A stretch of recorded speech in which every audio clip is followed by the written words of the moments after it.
Welcome to Beyond the Headlines on our WMBD Plus app, where we break down today's local news stories with our very own reporters. I'm Cameron Main. And I'm Alex Berger. Today we're discussing a redevelopment in Peoria Heights, then hear about some growing concerns in the city of Pekin for future data centers. Ooh, and lastly, see how Peoria Public School students took part in a cool STEM presentation. But our first big local story of the day, the site plan for a 3-story commercial development in Peoria Heights was approved by the village board Tuesday night. Alex is in the hot seat now to explain. What is this plan all about? Yes, so Maloof Commercial is developing, it was given the green light by the village board of Peoria Heights last night in a 5-to-1 vote, basically saying the site plan was approved. You can go ahead and build when the lease of the current tenant is up. You can build this 3-story commercial building. There is already a tenant set to be up top, and it will be. Oh, it's on top of the Save-A-Lot building. So actually, that's going to be knocked down. So the Oh, Save-A-Lot, wow. yes, Okay, so it's gone. Yes. So the Save-A-Lot, I couldn't remember if that was one of the questions, but Save-A-Lot. Yeah. So Save-A-Lot basically has been there for years. This is a longtime grocer, a small-town grocer, one of the only grocery stores in Peoria Heights, and it's leaving. And so it's kind of a, that was kind of a difficult thing for Mayor Matt Wigginton to kind of have a grocer leave, but he said he's excited for like the growth this will bring because it's a new 3-story commercial building. Save-A-Lot is there until the end of February. They'll begin right after that. Moving out and getting the U-Hauls or whatever they do. Exactly. Going out and to it's college. very interesting because they did have the grocery tax. That whole conundrum happened. Yeah. And then now their one grocery store is leaving this. But anyway, back on the actual topic, what is the significance of this for Peoria Heights? No, I mean, even touching on that, that is part of the significance. Obviously, as you just alluded to, they have the grocery tax eliminated until July 1st. So they don't have any grocery tax, which was one of Wigginton's main points of saying, hey, we want no grocery tax so we can have more grocery stores come in. Well, a redevelopment like this, or a development like this, actually supplements a lot of the village's income, or is expected to supplement a lot of the village's income. And they recently, earlier this year, actually lowered their tax levy. So residents in Peoria Heights actually pay less taxes for their property taxes. Wow, okay. And so because of that, they're able to supplement that money from the money that's given from, because it's 300 jobs that this is potentially going to create. Wow, okay. So, pretty significant amount of money for the village itself. But also, saying goodbye to a longtime grocery store is difficult for them. Right. But a lot of new jobs and a lot of money is going to go towards the village. Okay, so when will this happen? When will we start seeing construction? When will we see the hammers nailing down the nails? Yeah. It is actually going, Wigginton said that he expects it to be spring of 2027 when tenants will actually move in. As I mentioned, there is only one tenant that is there right now.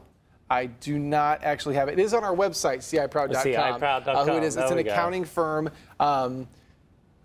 Clifton Larson Allen. That's it. Clifton Larson Allen, an accounting firm based in Peoria right now.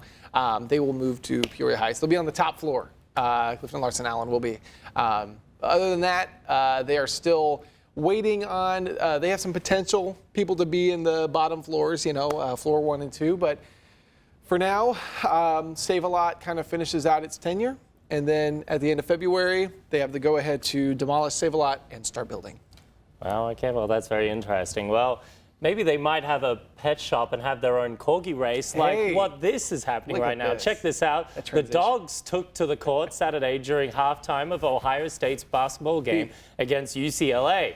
Fans could vote on who they thought would win. Sadie Mae was the corgi that took home the title of the fastest corgi. What are you laughing at? The one that just wheeled on by, booking it. Do you feel like that's an advantage? I feel like that's not even fair. He probably has like a little engine at the back that he like revs it up. He's like shifting gears. Look at him go. Oh, it's definitely a girl. Cute. That's definitely a girl dog, actually. But I like watching these corgi races, and then they fight in the middle. I like when they're like, "Wah, wah, wah, wah," and then they just keep going. Yeah, they go crazy. And I also like, I love corgis, but they're also like a dog that I really like, but would like never own. Really? You know? You would never own a corgi? Yeah, I don't think so. I don't know if maybe I would make the commitment one day. But it's one of those dog breeds where I appreciate it. It's like fine art. I like it on the wall in the gallery, but when I'm actually at the checkout, am I gonna have a corgi? I don't know. I'm a big fan I of would like, hope if you're buying art, you wouldn't end up having a corgi. That would be yeah, that would be kind of weird. They'd be like, yeah, can I have that Mona Lisa thing or whatever, the Da Vinci? Then they give me a dog. But all right, when we come back on Beyond the Headlines, I'll be in the hot seat to go over some growing concerns in the city of Pekin for future data centers. Yeah. We'll be right back.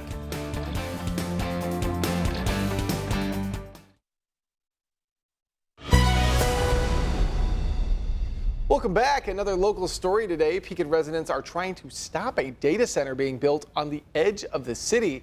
Cameron's here to tell us why they're concerned. So, Cameron, what is this proposal? So basically, there's this data center. They bought some acreage around about May of last year, where they're going to at least allow a data center to build in the area. And there's been a lot of, hearsay and things going around. So one of the things, it will cost somewhere above $1 billion. They're currently in the phase of figuring out how this would work. So the developer, apparently, according to city officials, is talking with Ameren to figure out how this is going to be built. But I actually talked to some of the residents that will be near the land that was bought by the city that is, being told that is probably where it's going to be. And, well, they definitely had some things to say. Yeah. First off, this B-roll rocks. Yeah. This is nuts. Did you like the moving tree? Yeah, that's why I was like, yeah, look at that. The one where these shots, dude, that looks like Forrest Gump. Yeah. Anyway, back on this. So you said you spoke to residents that are near this site. What are they saying? Yeah, so that area, you might have noticed there are a lot of trees for, that area. That is actually a tree farm. Yeah, so beautiful. He bought the land a few years ago, and he wasn't necessarily planning to move there. His name's Dave Malam, his wife Storm Malam, and they didn't really plan to move there full on. But their other property that was in Pekin, they ended up buying it from them because they wanted to build a fire station there. So then they moved to that property, and they're like, okay, we're going to live in nature and outside, and it's going to be so nice and no noise. And it is very quiet. It's very picturesque, and even during the winter time, it looks great. They're really frustrated because now their big neighbor next door could potentially be this giant facility that's constantly making noise. And these groups, they've been really doing their research on this. They say that, the noise travels for 2 to 3 miles. It's 24/7, and there've been some significant negative mental health impacts that they've seen from studies.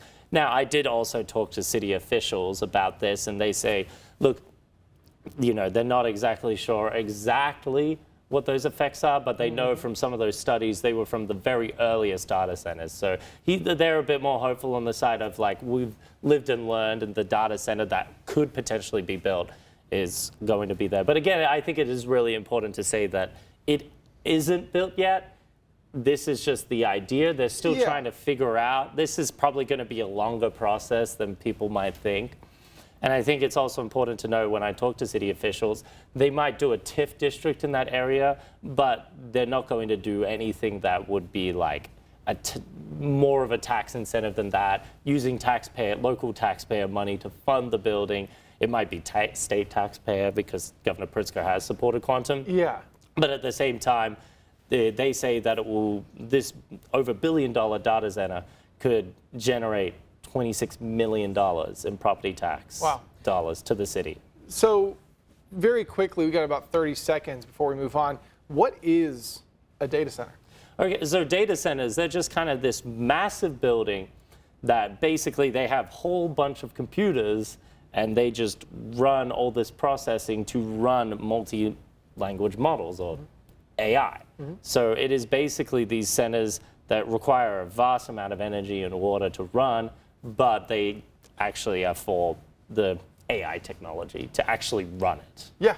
Absolutely. Wow. Very well spoken, Cameron. Thank you. I feel like I know. All right, well, switching gears here, here's one story that will warm your heart. Have you ever gone on vacation and left some or lost it altogether? That's what happened to a 7-year-old. But this has a happy ending.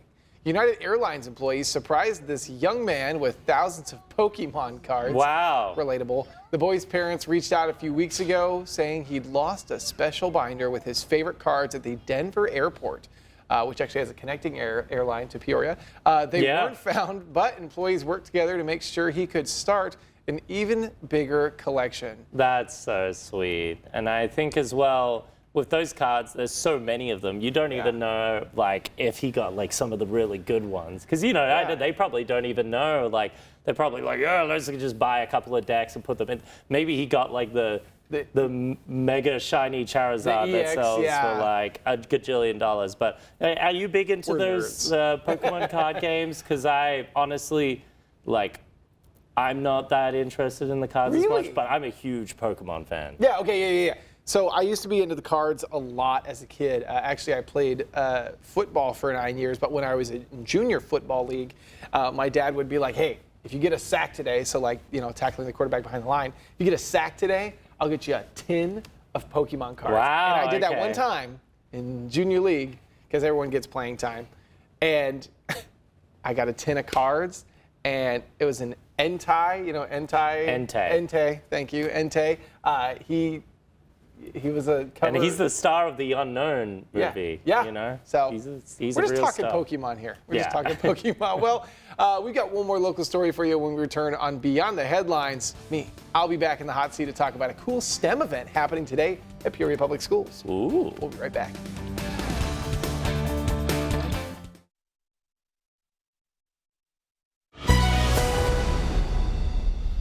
Welcome back. Another big local story of the day. It's not every day you get to build a Bluetooth speaker at school. But for some Peoria Public School students, this was just a Wednesday morning. Alex is in the hot seat again to tell us what that was like. So what was this activity were you a part of this? Were you building it? I did not build it myself, but this is called... It looks like you were reading that off your notes, like you needed to make sure. Yeah, I did not. I did not. I did not build it. Yeah, no. So it was part of a program called Genius Potential. It is these two guys. Their names are Det and Bert G. Yeah, Det and Bert G. Not like debt as in like my college funds, but like as in DET, like Detroit. They are from New York, and they basically created this thing called Genius Potential, which is a new way of kind of getting kids engaged in STEM. That stands for science, technology, engineering, and mathematics. So we're all the smart kids. Exactly. Like not us. Yeah. But we technically work in STEM. That is true, yeah. So it's anything applied in, you know, everyone's day-to-day. So basically what these two guys do, they go to different schools around the country, and they basically say, and they also have professional, so like workplaces as well, but they say, hey, how is STEM used in your everyday? Because these are, you know, 6th grade students that are not totally like privy to maybe, you know, we both have had college educations. You've had more college education than I have. Yeah, that's true, yeah. And so we may know applied STEM more than some kids, but starting them really early, because STEM wasn't a huge thing when we were, you know, in school. You know what I mean? That wasn't like totally focused. It was after the fact that we graduated, and then they started really focusing on STEM. Right. Getting kids involved in applied sciences and engineering, really having kids understand the difference in engineering. So did you speak to anyone about this, and did they have something to say? I did. So I spoke to the director of Trio Talent Search. He goes by Mark Supreme. Wow. And so I wonder what his favorite pizza is. He's like, he actually likes a Hawaiian. I'm actually not a fan of Supreme Pizza. No, so basically Trio at Trio Talent Search at ICC, they partner with some Peoria Public Schools, 2 high schools, and I believe 6 grade schools or so. And they basically find the best talent, and they find the best, you know, groups that'll engage students in very unique learning experiences to where they can say, because I mean, they got the kids engaged like I've never seen before. Right, okay. Back when I was a kid, they would do like they had like the yo-yo presentation and they had the whatever.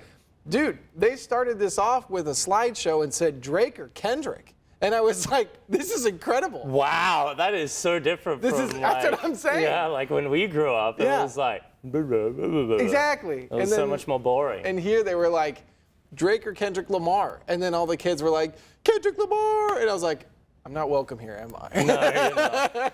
It's still not. I don't think Drake fans have really made a comeback since that time. It's rough. It's rough. We've been down bad. But going back to this, basically, this is a really cool opportunity. Educators can really work this kind of, curriculum into their teaching in the sense of knowing how to properly use AI. Whether people are fans of it or not fans of it, there's a way to kind of teach kids how to properly use it without having it replace or cheat. Exactly, and showing kids proper usage of technology.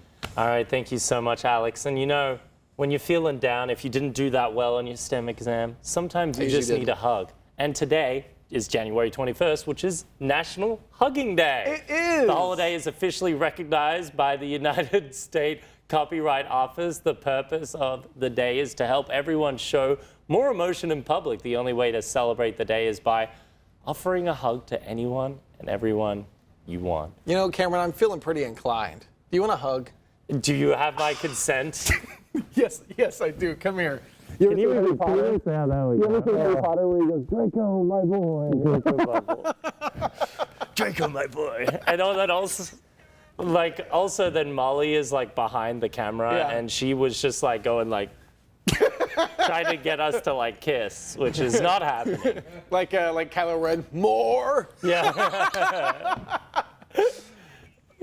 Sarah made us hug. She wanted us to I wanted to hug. that. She's Capafungus, as the kids would say. She is. What kid is saying that? She was like, yeah, I think you guys should hug. And I'm like, yeah, that's a great idea. So this was fully consensual. We were not forced into this. Capafungus? That's what the kids say. So there's like, I don't know. I need an explainer. I think only I'm saying that, maybe no one is like actually saying this. What an incredible opportunity to learn what this phrase, word. I'm pretty sure that the kids are saying this. I'm gonna have to search what this is. Yeah, so because like Kappa is like, oh, you're capping, oh yeah, that's not true. So it's like, it's with a K, but then and then Kappa. I don't know what the fungus point of it is, but we'll find out. Well, thanks for joining us for today's Beyond the Headlines. You can find all these stories and more. Where? On our website, ciproud.com. Go hug a loved one today. For breaking news and weather updates 24/7, log on to ciproud.com and download the free CI Proud to Go mobile app.